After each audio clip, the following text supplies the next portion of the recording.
क्यों लगी, इसको भी समझिए। भोजन में मात्रा इसलिए लगी है कि फादिल मत खाओ, नहीं तो स्वास्थ्य खराब हो जाएगा, चलोगे डॉक्टर के पास। हाँ, और भजन जितना ही करोगे, देखो भोजन में मात्रा लगी है तो वो मात्रा से पाओ तो स्वस्थ रहोगे। और भजन में मात्रा नहीं लगी हुई है और जितना ही ज्यादा करोगे उतना ही और मस्त रहोगे। आपने अगर एक भी रोटी फादिल कर दी तो शरीर गड़बड़ाने लगेगा। और भजन में कोई मात्रा नहीं, जितना ही ज्यादा कर लो उतना ही स्वस्थ, उतना ही चमकेगा शरीर। बताया जाता है कि 3 चीजों में अर्थात 3 बातों में कभी भी नियम नहीं करना चाहिए। जैसे कि आप भजन करते हो तो ये मत सोचो, समय नहीं लेना चाहिए कि हमने 1 घंटा किया, इतना इतना किया, ये सब गलत बात है। आप 4 माला फेरो, 5 माला फेरो, 10 माला फेरो, लेकिन कभी ये मत कहो कि मैंने इतना किया, क्योंकि ज्यादा कहते हैं जितना अगर कह दोगे कि मैंने इतना किया तो भगवान उतना ही देगा, परमात्मा आगे नहीं बढ़ाएगा। और कहते हैं कि यदि तुमने समय दिया कथा में तो ये मत कहो कि मैंने ये कथा सुनी, वो कथा सुनी, वो कथा सुनी। कथा श्रवण करो बस, उसमें भी समय मत दो कि मैंने इतना समय लगा दिया, हमारा फालतू से लगाया, तो ये जो करोगे तो भी बेकार है। और कहते हैं यदि दान करो तो उसमें भी मत कहो कि मैंने 5 का सिक्का चढ़ाया कि 100 की चढ़ाई कि 200 की। क्यों? क्योंकि परमात्मा पे जैसे कहा तुमने कि मैंने भगवान तुम पर 10 या 20 50 100 चढ़ाया है तो परमात्मा तुमको उतना ही देगा। आप मंदिर जाओ भगवान के कह दो भगवान हमको 30,000 की जरूरत है, मांग बैठो, तो भगवान कहेंगे कि हम बहरे थोड़ी थे, हम तो अंतर्यामी सब कुछ जानते हैं। तो कहा भी गया है जो तुम जान हो अंतर्यामी, जो तुम जान हो अंतर्यामी,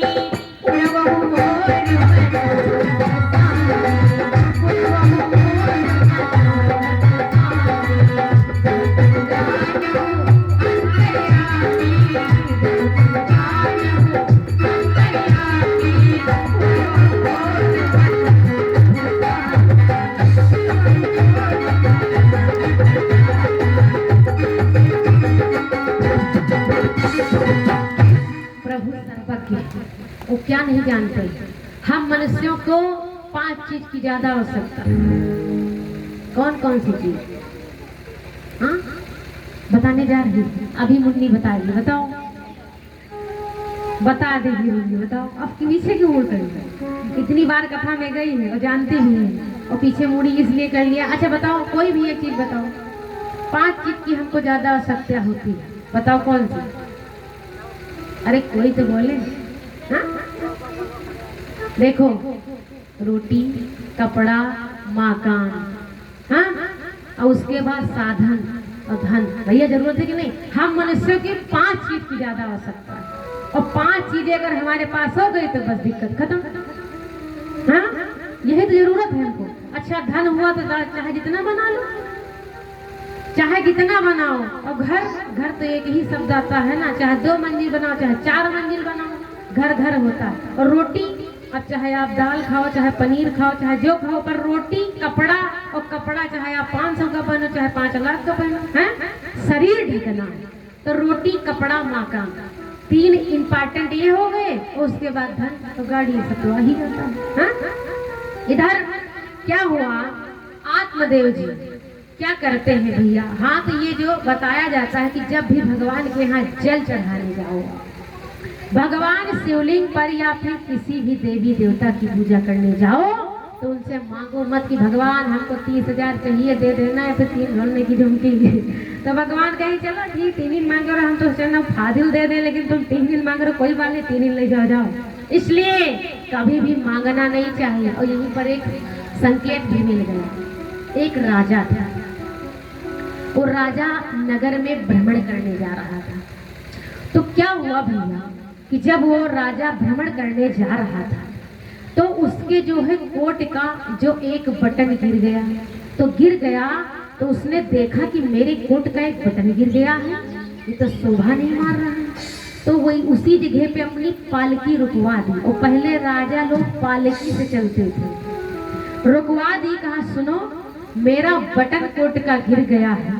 और राजा ने सोचा कि अब आधे नगर में हम आ गए हैं और आप अगर लौटते हैं तो हम नगर भी नहीं देख पाएंगे, जैसे आप कहीं जा रहे हैं और आपका कोई सामान या कुछ भी छूट जाए और आधे मोड़ पे हो तो क्या आप लौटोगे? नहीं लौटोगे। सोचोगे अब तो बेकार हो जाएगा, अगर लौटेंगे तो दोगुना कार्य हो जाएगा, गड़बड़ हो जाएगा। तो इधर ये राजा क्या करता है, ये कहता है कि ऐसा करो, मेरा जो बटन खो गया है कोट का उसको ढूंढो। सैनिकों को लगवाता है तो बटन मिल जाता है। जब बटन मिल जाता है तो कहता है ऐसा करो, अब बटन तो मिल गया है लेकिन इसको लगाए कौन? तो सैनिकों को भेजता है कि जाओ कहीं से दर्जी लेकर के आओ। जब गए नगर भर में ढूंढे तो एक दर्जी मिल गया। एक दर्जी जब मिल गया तो दर्जी आया तो कहा ठीक है मैं बटन को लगा दूंगा। उसने कहा भी कि भैया मेरा बटन लगा दो। कहा ठीक है महाराज मैं लगा दूंगा। बटन लगा दिया। कहा लाओ अभी हम ठीक कर देते हैं। लगा के दे दिया। जब दे दिया तो कहा ऐसा है, दर्जी से कहा राजा ने कि हे दर्जी तुम ये बताओ तुमको क्या चाहिए, तुम्हारी जो इच्छा हो सो हमसे मांग लो। क्यों? क्योंकि राजा है, कोई कमी तो है नहीं। तो बोल पड़ा दर्जी कि महाराज मुझे कुछ नहीं चाहिए। कहा तुम्हें कुछ नहीं चाहिए? कहा नहीं कुछ नहीं चाहिए। कहा महाराज आप जाओ हमें कुछ नहीं चाहिए। कहा नहीं आपने हमारा बटन लगाया है तो कुछ बताओ हम आपको दे दें, जो आप मांगोगे सो मैं दे दूंगा। फिर बोल पड़ा दर्जी नहीं महाराज मुझे कुछ नहीं चाहिए। बोल पड़े सैनिकों से महाराज ये कहाँ पर रहता है? कहा महाराज अपने ही नगर में रहता है। कहा ये बड़ा धर्मात्मा है, बताओ इसके अंदर जरा सा भी लालच नहीं है। हमने इससे 2-3 बार कहा कि आप अपना मूल्य बताओ, हमने जो आपने हमारा कार्य किया है सो आप हमसे बताओ, कुछ हम दे दें। तो ये बोल पड़ा कि मुझे कुछ नहीं चाहिए। तो ये बताओ इसके घर में क्या संपन्न है? कहा नहीं महाराज। सैनिक बोल पड़े महाराज ये बिल्कुल गरीब है, ये बिल्कुल गरीब है, इसका गुजारा जैसे तैसे ये जो सुई है डोरे से चल रही है। तो बोल पड़े महाराज इतना बड़ा धर्म की इंसान, इतना बड़ा धर्मात्मा की बताओ इतना गरीब है फिर भी इसके मन में लालच नहीं है और लालच होना भी नहीं चाहिए। और कहा सत्य बोलता है कि मुझे कुछ नहीं चाहिए। महाराज बहुत प्रसन्न हुए। उन्होंने क्या किया? 12 असरफी दे दी। कहा ये लो दर्जी तुम ले जाओ, अपने परिवार का अच्छे से गुजारा करो। तो मंत्री बोल पड़े महाराज ये बताओ इसने काम तो छोटा सा किया और आप महाराज इसको 12 असरफी दे दिए। तो कहा सुनो इसलिए मैंने 12 असरफी दिए हैं कि इसने कुछ मांगा नहीं। बंद करने जा रहे हैं। कहा इसने कुछ मांगा नहीं है इसलिए मैं इसको 12 असरफी प्रसन्नता से दे रहा हूँ, क्योंकि मैं इस पर इसलिए प्रसन्न हुआ हूँ कि इसकी ईमानदारी देखो कितनी अच्छी है, इतनी अच्छी ईमानदारी है कि सत्य बोल गया कि मुझे कुछ नहीं चाहिए और मैं इस पे प्रसन्न हूँ, इसलिए मैंने इसको 12 असरफी दी। अगर ये मांगता तो शायद मैं एक आधी देता। इसलिए कहा जाता है कि भगवान में यदि ये कथा हमको यही संकेत कर रही है कि भगवान के पास हम अगर जाएं तो डिमांड ना करके जाएं। हमको इतना दोगे तभी आएंगे, तो जितने मांगे उतना पाओ नहीं जाओ, है ना भाई। और मांगा नहीं तो जैसे उस राजा ने इनको दे दिया असरफी 12 तो भगवान भी तुमको दे देंगे 12 से न जाने कितनी 12 देंगे। तो इसलिए कहते हैं भगवान के यहाँ डिमांड नहीं करनी चाहिए, मांग नहीं करनी चाहिए और मांगना नहीं चाहिए। कहते हैं 2 लोग देते हैं तो दिखता नहीं। हाँ ये सत्य, एक तो तुमको देंगे भगवान तो दिखेगा नहीं। अब तुमको थोड़ी कड़कड़ा हुआ नोट देंगे सामने ले जाए, नहीं दिखेगा। एक संत देगा तुमको दिखेगा नहीं। क्यों? क्योंकि बाद में तुमको पता चल जाएगा कि मुझे मिला है, सत्य देगा। क्योंकि कहा भी जाता है कि प्रभु की इच्छा प्रबल है और प्रभु जो करते हैं सब अच्छा करते हैं, है ना। प्रेम से बोले सच्चिदानंद सरकार की जय। तो मात्रा से भोजन करना चाहिए और गैर मात्रा से भजन करना चाहिए। भजन करने से शरीर खिलता है, अधिक भोजन करने से शरीर बिगड़ता है। प्रेम से बोले सच्चिदानंद सरकार की जय। गुरुदेव जी को बिठा दीजिए। ये जो हमारे यहाँ के प्रिंसिपल गुरु जी आए हुए हैं, समुद्रादान भगवान के श्री चरणों में भगवान सदा सुखी संपन्न बनाए रखे। प्रेम से बोले सच्चिदानंद सरकार की जय। जय हो। ये जो आत्मदेव जी हैं, धुंधकारी इतने गलत कर्म करने लगा कि धुंधकारी से परेशान होने लगी, शिकायतें आने लगी। बच्चा कोई किसी के घर में हो, अगर शिकायतें देने लगता है तो व्यक्ति क्या कहता है, उबने लगता है। इधर क्या हुआ, आत्मदेव जी बहुत परेशान हैं। धुंधकारी धीरे धीरे जब सियाना हो गया, दोनों बड़े हो जाते हैं। ये जो हैं गौकर्ण जी, ये तो भगवान में ध्यान लगाते हैं, माता पिता की सेवा करते हैं, गौ माता की सेवा करते हैं, पिताजी के लिए फल लाते हैं, पूजन ध्यान में ध्यान लगाते हैं। परंतु ये जो धुंधकारी है भैया, ये क्या करता है, कोई कर्म ऐसा गलत बताया है जो ना करता है। देखो, मदिरा का सेवन करना, गलत स्त्रियों का संग करना, चोरी डकैती मार सब करना सीख लिया, सब गलत करता है। ये क्या करता है, आत्मदेव जी को भी ये मारता है। आत्मदेव जी ने सोचा कि इतना नकारा बालक हुआ, मैं इसके लिए मरने के लिए गया था कि मैं मर जाऊंगा, संतान के बिना मैं नहीं रह सकता।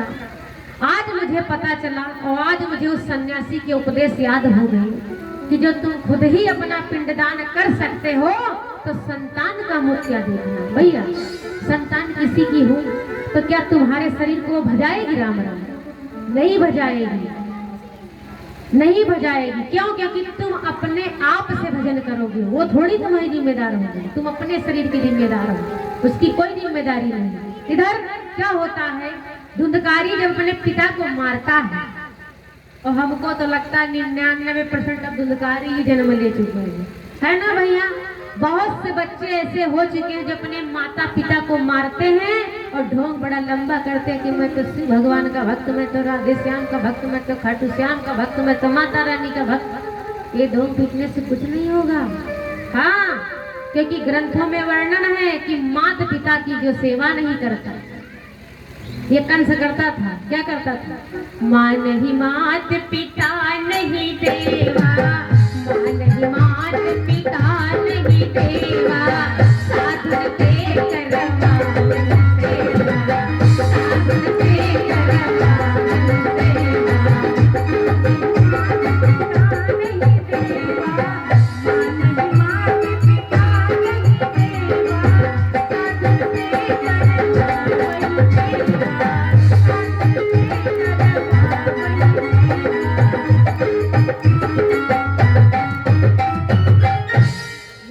लक्षण है। कंस ना तो अपने माता की मानता है ना पिता की मानता है, और संतों से सेवा कराता है, और बहुत सारे कंस हो गए हैं। देखो, माता पिता पृथ्वी के भगवान हैं तुम्हारे। हाँ, भगवान को प्रसन्न करना है तो अपने माता पिता का आदर करो, माता पिता की सेवा करो, तब तो है तुम्हारी आदरता, तब तो है तुम्हारी पूजा स्वीकार। अन्यथा भगवान भी नहीं पड़ेंगे तुम्हारे पार। क्यों? क्योंकि कोई नहीं पार कर सकता, क्योंकि माता पिता जब शराबते हैं तो भगवान तक आवाज चली जाती है। इसलिए तुम्हारे माता पिता हो, कैसे भी हो, तुम्हारे लिए अच्छे, क्योंकि तुम्हारे लिए उन्होंने ना जाने क्या क्या किया। आज तुम बड़े हो गए हो, मारना नहीं चाहिए, माता पिता को गाली भी नहीं देना चाहिए। माता पिता पृथ्वी के भगवान हैं, 3 ही भगवान बताए जाते, माता पिता गुरु। इनका निरादर जो भी करता है वो नरक जाता है। हमको पता नहीं, लिखा तो हम बता रहे हैं। अब हम नरक स्वर्ग देख के थोड़ी आए, हाँ हम देख के थोड़ी आए, लेकिन सत्यता जो लिखा वही बता रहे हैं कि ग्रंथों में वर्णन है कि माता पिता का आदर परम धर्म है। माता पिता यदि तुम्हारे घर में वृद्ध हैं तो सबसे पहले उनका ध्यान दीजिए, उसके बाद में और कोई काम कीजिए। कि भोजन यदि पका है तो सबसे पहले अपने माता पिता पर ध्यान दो, वो खाएं या ना खाएं पर पूछ लीजिए। और कहते हैं कि आज की पढ़ाई भी बड़ी अजीब हो गई है। हमारी छोटी छोटी बालिकाएं सब पढ़ रही हैं, पता नहीं कहाँ बढ़ रही हैं, हाँ? देखो विद्या ग्रहण करो, ज्ञान ग्रहण करो, लेकिन ज्ञान के साथ साथ में संस्कार भी ग्रहण करो। अगर संस्कार नहीं हुआ तो विद्या ग्रहण करने का अर्थ ही क्या है? व्यर्थ है। आप कितनी भी पढ़ाई कर लो, कितनी भी डिग्री हासिल कर लो, ये नहीं है कि आप नौकरी पा गई क्या फिर भी आपको चूल्हे के पास नहीं जाना पड़ेगा। अब तो चल गया गैस सिलेंडर, इंडक्शन चल गया, चलो छुट्टी थोड़ी नहीं, मशीन पे चलो, छुट्टी है नहीं, छुट्टी है। उनको भी चाहिए कि जो नई नई बेटियां विदा होकर के जाती हैं तो देखते हैं कि जो उनके मायके से सामान मिला तो बोल देते सुनो बूढ़ा, हमारे यहाँ सोफा सेट आया है इसको छूना मत, और सुनो बहुत मांग रहा है ना, गाड़ी मांगे फालतू मत चलाना। बताओ इतनी अच्छी डिमांड कर देती है। हमारे सोफे पे बैठना मत, हमारे बेड पे मत बैठना।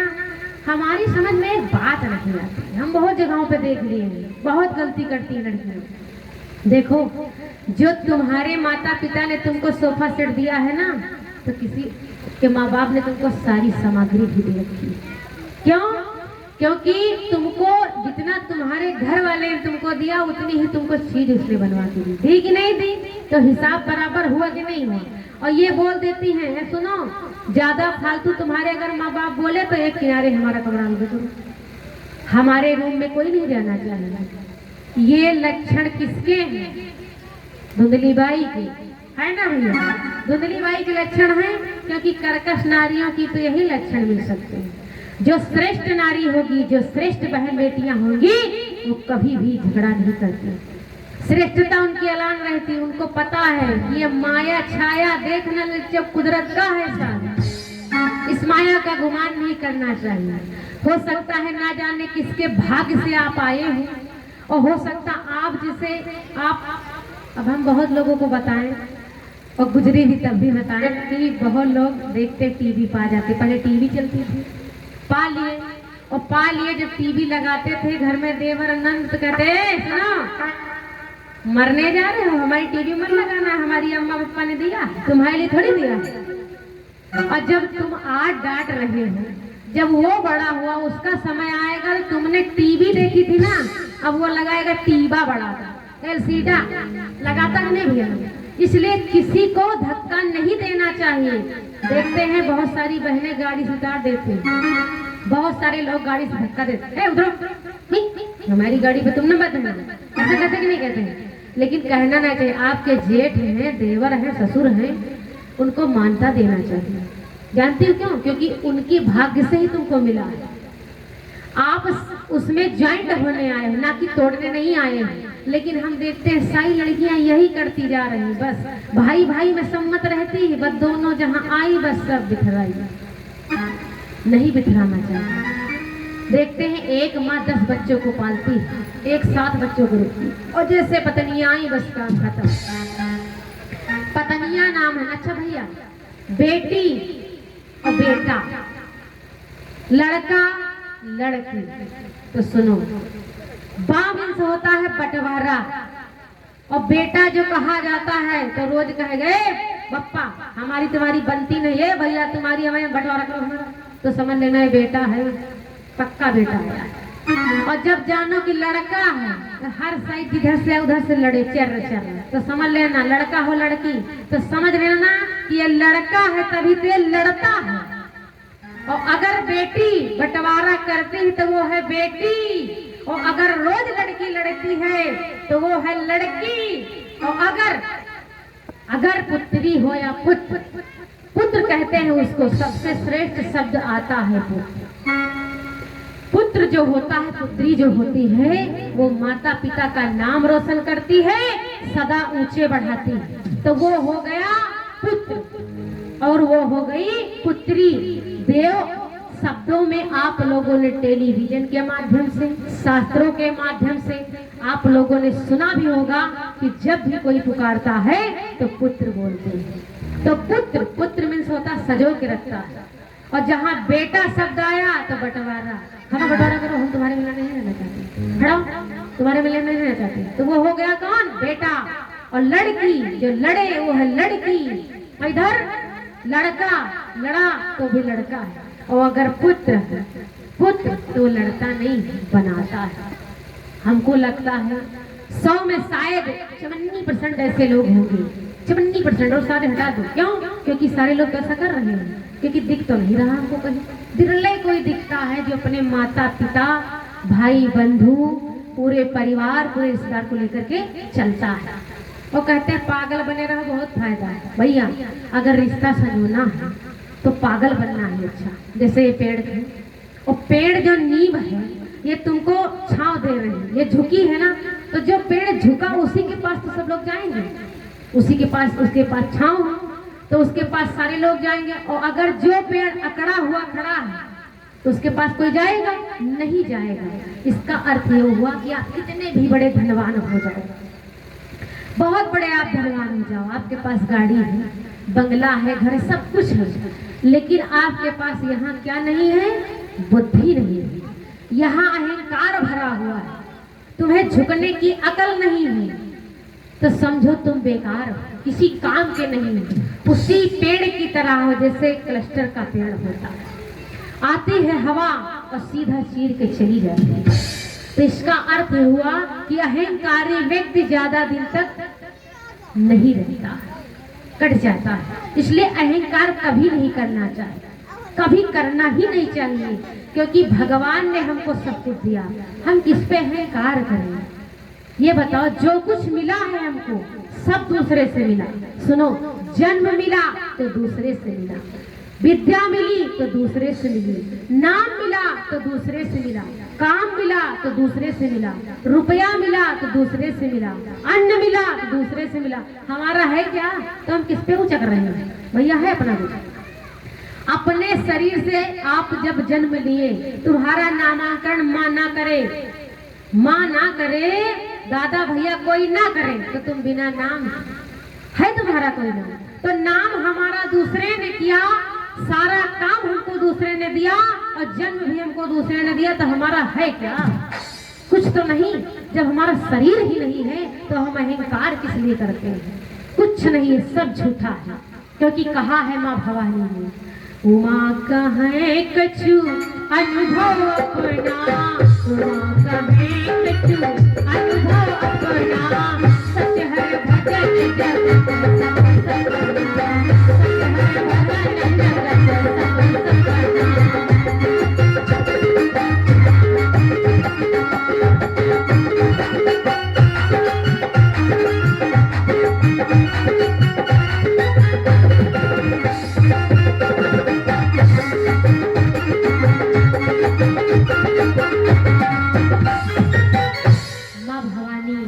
बोल पड़ी प्रभु से कि हे प्रभु, मैंने अपने अनुभव से जानकारी की है कि भगवान उमा कहे कछु अनुभव अपना, सत हर भजन जगत सब सपना। कि प्रभु, केवल एक प्रभु का भजन ही सत्य है और सब सपना।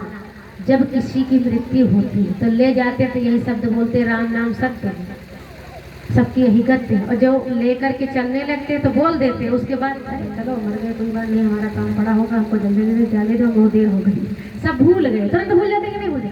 ये कह रहे हैं जो ले जाने के बगैर राम राम सत्य है, बाकी सबकी यही गति है, तो फिर भी गलत कर रहे हैं। और आते तो दुनिया में भगवान अंधा भी रखे हैं। तो आइए अपनी पावन चर्चा पर चलते हैं। ये जो आत्मदेव जी हैं बहुत परेशान हो गए, बोल पड़े गौकर्ण से, प्रभु हे बेटा। और ये सन्यासी जी के उपदेश भी उनको याद हुए कि सन्यासी ने सत्य ही कहा था कि पिंड जब अपने शरीर का तुम खुद ही दान दे सकते हो तो संतानों पे क्या निर्भर होना। और लोग, तुम लोग की बात करते हो, बनने की बात करते हो, हाँ बनने की बात करते हो प्यारे। अरे ये लोग पहले बिगड़ेगा ऊपर की, तो सोचो छोड़ दो। क्यों? क्योंकि यदि भैया किसी का बेटा या बेटी अगर कुछ गलत कर देता है तो ये लोग बिगड़ जाता कि नहीं बिगड़ जाता है? बनने की तो बात छोड़ो, बिगड़ जाता है। कहा इस लोग बनने की बात कर रहे हो आप? अरे पहले ये लोग को देखो, ये बना या बिगड़ गया तो क्या करोगे? उस लोग की तो छोड़ो, क्योंकि वहां के तो कोई देख के नहीं आया, पहले यही के देखो। तो इधर सन्यासी जी के उपदेश याद हुए और बोल पड़े गौकर्ण से, बेटा ये छाती का सूल कैसे टलेगा? भैया किसी का अगर पुत्र हो और बढ़िया अच्छे से कार्य करता हो, पढ़ता लिखता हो, अच्छे नाम करता हो, लोग कहें कि भैया ये उनका पुत्र है, और बड़ी शीतलता माँ बाप को प्राप्त होती है। और जब आए तो ऐसा लगे कि उनके पुत्र ने कुछ हुनर का कार्य किया, और पुत्र आए 50 गाड़ी देकर माँ को जाए, बाबा को दे करके जाए, आजी को दे करके जाए, तो बढ़िया ने काम किया। हाँ भैया तो कहेंगे हे भगवान इसकी सूरत देखना ही मनहूसता होगी। ऐसी संतान से क्या लाभ? कोई लाभ है? कोई लाभ नहीं। क्यों? क्योंकि संतान वो मूर्खता की संतान है, हमारे विचार से बेकार। क्यों? क्योंकि संतान वो हो जो अपने माता पिता का नाम रोशन करे, माता पिता की सेवा करे, समाज में अच्छे से रहे, तब तो वो है पुत्र। इधर क्या होता है? गौकर्ण से कहते हैं पुत्र ये छाती का सूल किस तरह से टलेगा? तो बोल पड़े गौकर्ण जी, पिताजी हमको छोड़ो, इसको छोड़ो, होती है ऊंच नीच संसार में संतान, किसी की अच्छी निकलती है और किसी की गलत भी निकलती है। तो पिताश्री आप ये सब त्याग दीजिए और प्रभु का करिए ध्यान, आप वन को गमन करिए। पिताश्री हम तो जा रहे हैं तप के लिए, और आपकी यदि इच्छा हो तो आप भी चलिए। गौकर्ण के साथ में आत्मदेव जी चले जाते हैं, वन को प्रस्थान करते हैं और जाते हैं, तपस्या करते हैं, भगवान में पूरा जीवन लगा देते हैं। इधर क्या होता है कि जो ये धुंधकारी है और धुंधकारी की माँ धुंधली बाई, दो ही लोग बचते हैं। एक दिन क्या हुआ, धुंधकारी बोल पड़ा कि मुझे मदिरा का सेवन करना है, मुझे धन दो। अपनी माँ से बोल पड़ा तो बोल पड़ी माँ कि धन नहीं है, तुमने सारा धन चौपट कर दिया। भैया कहते हैं जिन घर दारू वही घर साफ, और खता हो गई कर दी भैया। क्योंकि जिस घर में दारू और मदिरा, दारू मदिरा एक ही है, दारू जिस घर में होती है और मीट जिस घर में चलता है तो उस घर में कभी धन नहीं व्यापता है।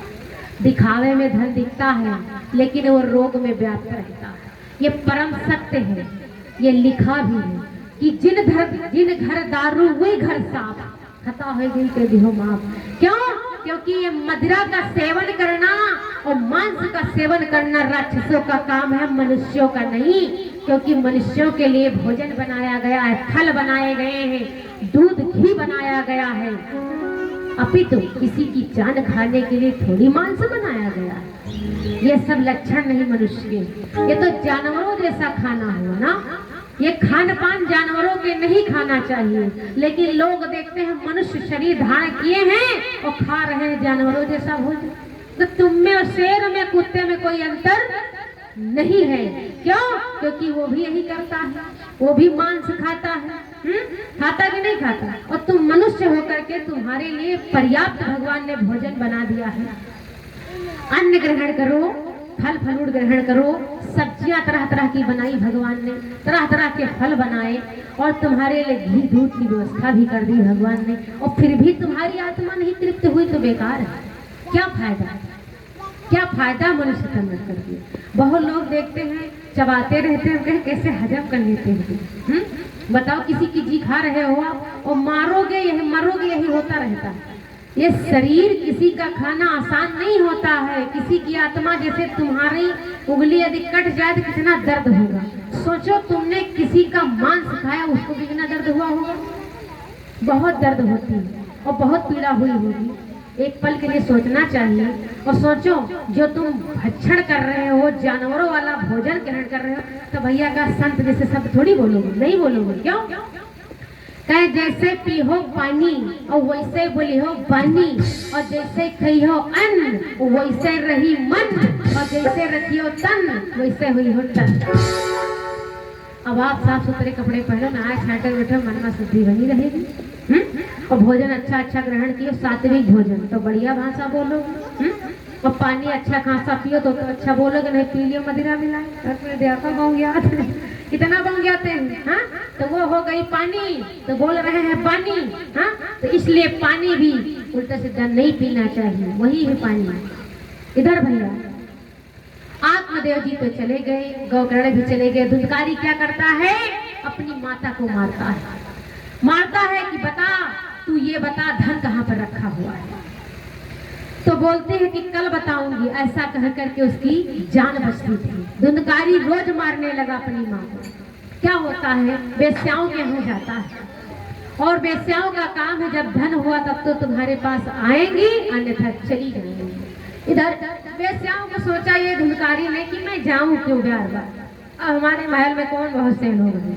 ये क्या करता है, अपनी माँ को ज्यादा मार देता है। एक दिन बहुत मारता है, कहता धन बता कहाँ पर है, मुझे ले जाना है। तो बोल पड़ी माँ कि जो कुछ भी धन था सारा बंटा धार तूने कर दिया, अब फूटी कौड़ी घर में नहीं बची, अन्न का दाना भी नहीं बचा है, और तू कहता है कि धन कहाँ है, मैं कहाँ से ला कर दूं। बहुत मारा, बहुत मारा। तो ये इसको याद आया कि मैं इसीलिए संतानित का दुख नहीं लेना चाहती थी। लाई तो थी बहन का बेटा, लेकिन दुख से बच नहीं पाई। संतान दुख ही देती है भैया, सुख बिरले देती है, सुख बिरले देती है और दुख सब देती है। इधर क्या हुआ, ये जो धुंधली बाई है, जब ज्यादा धुंधकारी ने मारा तो जा करके कुएं में रात्रि की बेला में गिर गई और धुंधकारी की माँ मर गई। इधर धुंधकारी को पता चलता है कि मेरी माँ मर गई, परंतु दुष्ट पुत्र है। दुष्ट अपनी माँ के मरने पर भी शोक नहीं किया, मरने पर भी शोक नहीं किया कि मेरी माता मर चुकी है। और क्या करता है, जो वेश्याओं के यहाँ जाता था भैया, वो 5 वेश्याओं को लेकर के अपने घर में बिठा लेता है और कहता है कि वहां जाने की आवश्यकता नहीं है। क्यों? क्योंकि ये जो सियाराम भैया जी की तरफ से 50 मुद्रा दान फल वह भगवान के लिए प्रसादी भगवान के चरणों में अर्पण हुई है। भगवान सदा धन धान से भरपूर सुखी व संपन्न सदा माता रानी बनाए रखे। प्रेम से बोले सच्चिदानंद सरकार की जय। बैठ जाइए। इधर बहुत परेशान, और इधर क्या करता है, ये जो वेश्याओं को लेकर के आता है, तो वेश्याओं ने कहा हमको धन दो तभी हम तुम्हारे यहाँ रहेंगे। तो ये क्या करता है कि धन इस पे दाव दे बचा। ये जो वेश्याओं ने सोचा कि एक खलनीच दुष्ट हमारा पीछा ऐसे नहीं छोड़ेगा, तो कहा ऐसा करते हैं, चलो इससे कहते हैं धन लेकर के आओ।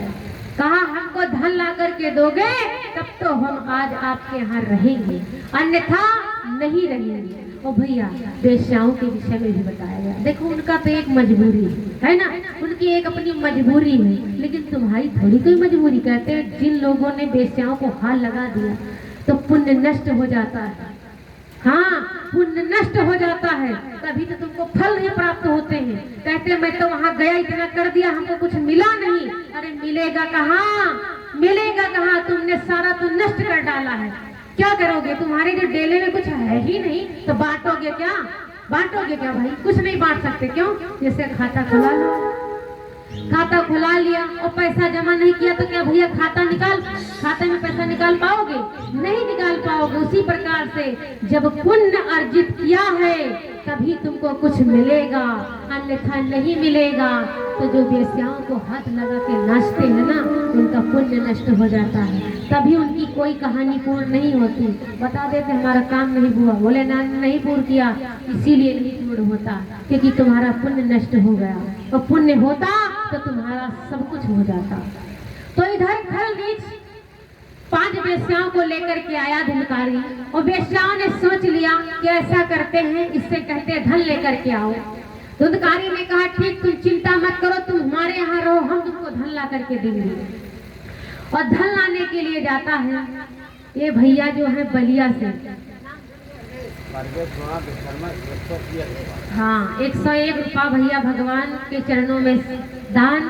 परवेश नाम है, हाँ, परवेश कुमार विश्वकर्मा बलिया से 101 मुद्रा दान भगवान के श्री चरणों में।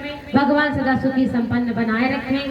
प्रेम से बोले सच्चिदानंद सरकार की जय। जय हो। हमको इनको देख के थोड़ा याद आया, इसलिए मुस्कुरा उठे, क्योंकि सड़वा मेलू में गए थे, वहाँ पर थोड़ा गड़बड़ हो गया। एक लोग आए, हमको 10 की मुद्रा दे दिए, बोले बोलो। हम बोले भैया अभी कथा शुरू होने जा रही है, मंत्र उच्चारण कर लेना, बोलो। गाड़ी जी है, हम कहा गरीबी भूख रहे भैया गया था। अब बताओ, बोल रहा था दिस इज नेम। तो हम बोले भैया हम मंत्र उच्चारण कर रहे हैं, तो कहा यू आर। तो हम बोल पड़े my self Munna Yadav, my village करो दिया, कहा कुछ बाकी है भाई। अरे इतने मूर्ख मिल जाते हैं। ये तो भैया बढ़िया है कि ये इनको हम जानते पहचानते हैं, लेकिन कुछ लोग जो बाहर के होते हैं, जब बाहर कहीं जाओ तो उन लोगों को ये नहीं पता कि मंत्र उच्चारण हो रहा तो नहीं बोलना चाहिए। देखो कहते हैं जितनी आप गुप्त दान करोगे वहां लिखा जाएगा। हाँ, लिखा जाएगा। और चिल्ला के दान करोगे तो बस यही लिखा जाएगा। सही कहते हैं, कभी भी दान करो तो गुप्त दान करो, क्योंकि तुम्हारा बहुत बढ़िया। क्योंकि मैंने अभी समकक्ष में संकेत भी दिया था कथे का। तो भैया 5 वेश्याएं जो है घर पे हैं, तो कहा सुनो हमको धन ला करके दो। इधर धन ला करके कहता ठीक मैं दूंगा। धुंधकारी जाता है राजा के यहाँ, खजाने पे चोरी करता है और चोरी करके लाता है। तो 5 वेश्याओं ने सोचा चोरी करके तो लाया है, और लाया तो हीरे जवाहरात है, लेकिन सुनो इसका अर्जन तो हम लोग कर रहे हैं ना, और राजा के सैनिक आएंगे और हम सबको फांसी चढ़ाएंगे। तो 5 वेश्याओं ने सलाह भिलाई, कहा तो कहा रात को इसको मदिरा पिलाओ। इतनी मदिरा पिलाई, इतनी मदिरा पिलाई, कहते हैं जो मदिरा पीता है उसका दिमाग ठिकाने में नहीं रहता, वो अनाप शनाप ही बातें करेगा, बहुत उल्टा बोला, बहुत उल्टा बोलेगा, कुछ शुद्ध नहीं बोलेगा। मदिरा इतनी पिलाई, कितना मदमस्त कर दिया कि सुधी बुद्धि सब खो गई। तो 5 वेश्याओं ने क्या किया भैया, गला दाबा किसका, धुंधकारी का, परंतु मरा नहीं। तो क्या किया, 5 वेश्याओं ने कहा इसके तो प्राण ही नहीं जा रहे।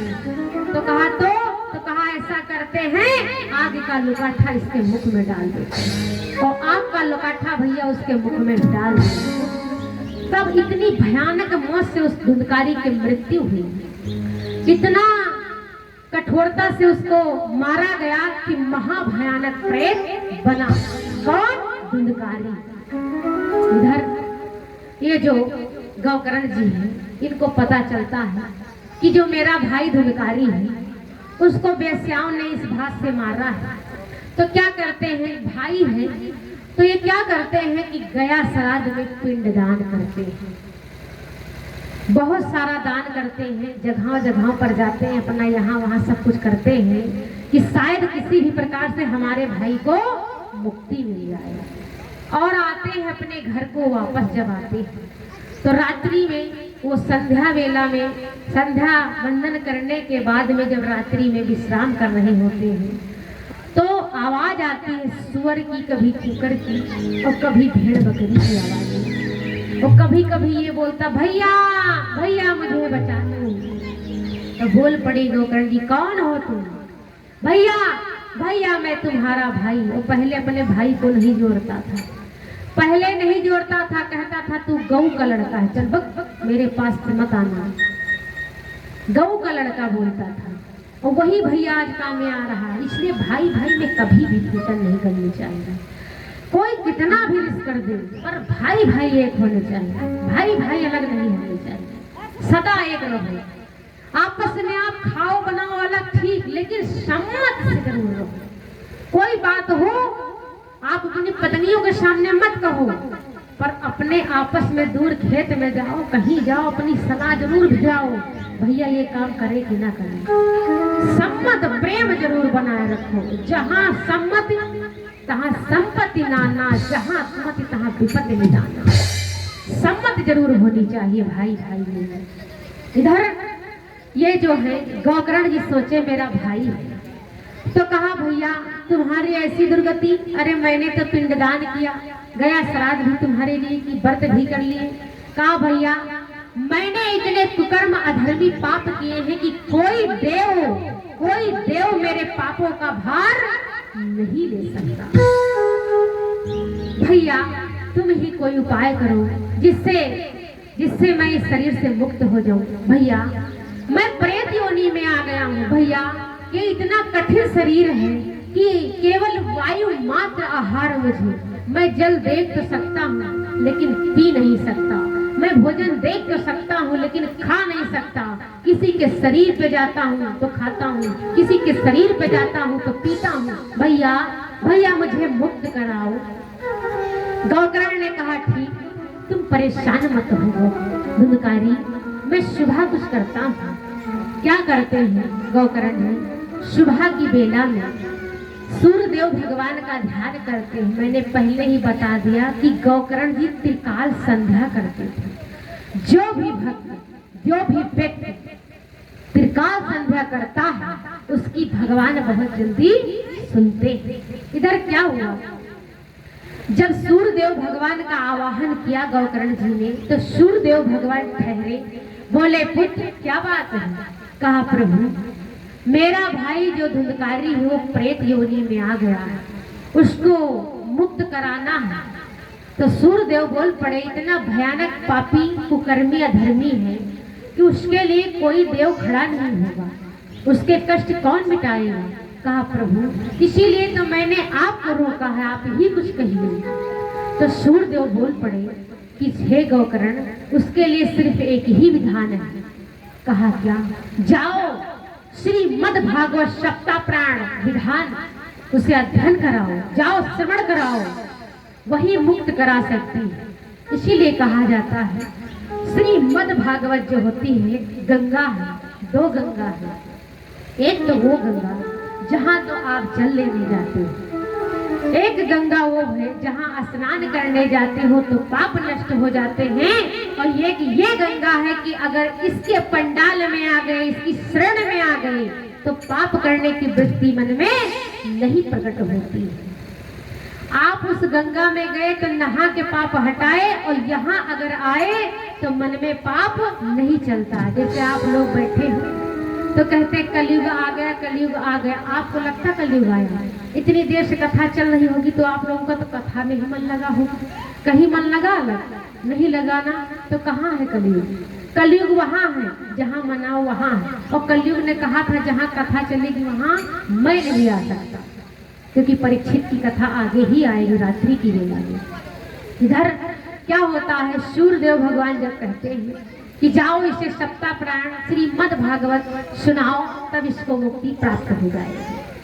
गौकर्ण जी क्या करते हैं? विधान करते हैं, कलश करवाते हैं, रखवा देते हैं, माड़ो छवा देते हैं, और 7 गांठ का पहले नहीं करते हैं, बाद में बांस रखते हैं। तो पहले पूरी विधान की तैयारी की जाती है, सामग्री एकत्रित की जाती है और सूचना दी जाती है। तो पहले भैया कोई ये जो फोन वगैरह ये सब नहीं चलते थे, आपसे कहा गया आप उनसे कह देना, इसी प्रकार से रिश्तेदारों में खबर पहुंचाई जाती थी। तो धीरे धीरे करके सारे लोग एकत्रित होते थे।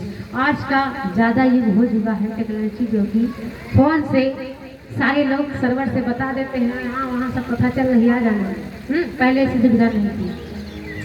तो प्रसारण किया गया, सारे लोग भागवत सुनने के लिए आए, और जैसे कथा श्रवण शुरू होने ही वाली थी तो भैया वो प्रेत था, और जैसे विधान सामग्री पूजा की रखी गई और सारा कुछ कलश वगैरह सब कुछ केला वगैरह सब लगाया गया, और आया वो प्रेत सीधा उड़ा के लेके भाग गया, सब दहन बहन कर दिया। तो बोल पड़े गौकर्ण जी धुंधकारी ये क्या कर रहे हो? तुम्हारे मुक्ति के लिए तो हम ये विधान कर रहे हैं, और तुमको कथा श्रवण कराने जा रहे, तुमने सारा उलट पुलट कर दिया। कहा भैया मैं क्या करूं, मैं प्रेत हूँ, मेरा स्वभाव है, मैं सीधे नहीं रह सकता, मैं हवा प्रधान हूँ, मैं नहीं रह सकता। कहा तो कहा भैया तुम बांस कटवा दो, उसी में मैं बैठ जाऊंगा। और बांस 7 गांठ की बांस जो होता है पोला होता है, तो 7 गांठ का बांस जो है रखा गया। तो कहा धुंधकारी से गौकर्ण जी ने कि तुम इसी में बैठ जाना।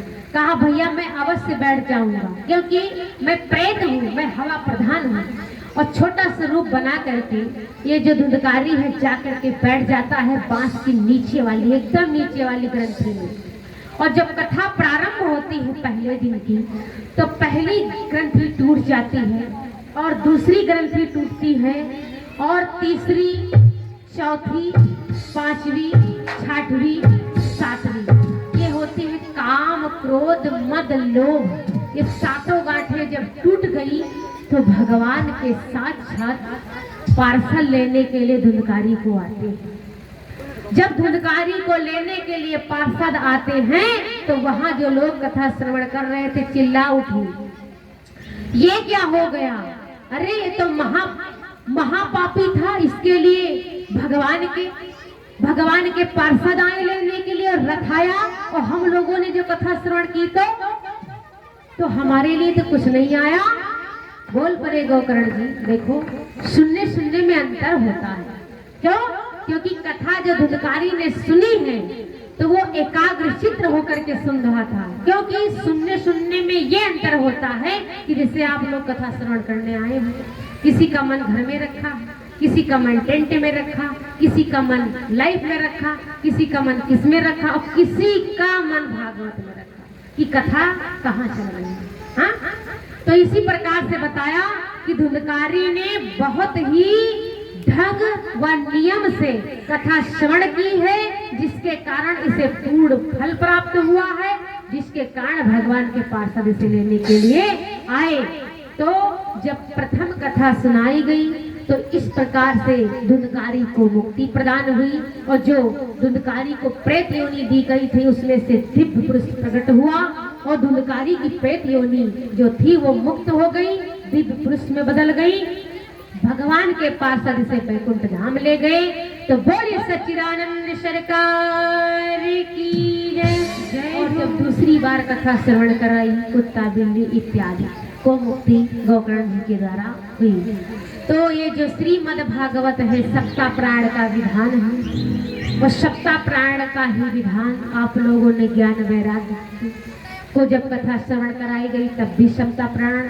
अब आगे की जो बेला में, आप रात्रि की बेला में कथा सुनोगे तो ये सुनोगी कथा आप लोग परीक्षित महाराज का जन्म, श्री सुखदेव मुनि महाराज का प्रागट्य।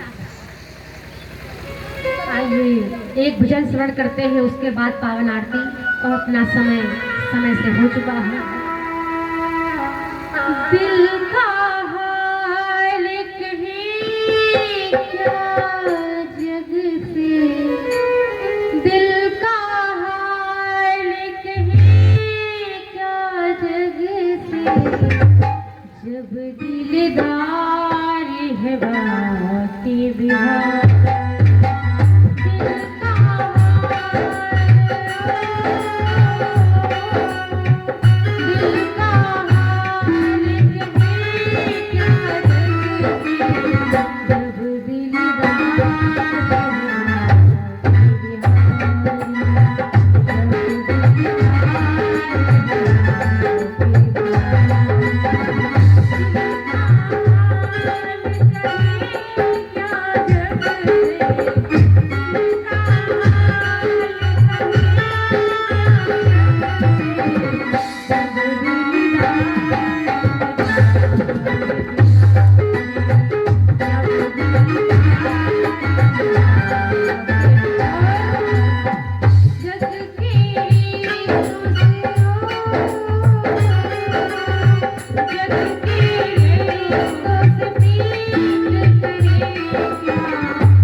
प्रेम से बोलिए सच्चिदानंद सरकार की जय।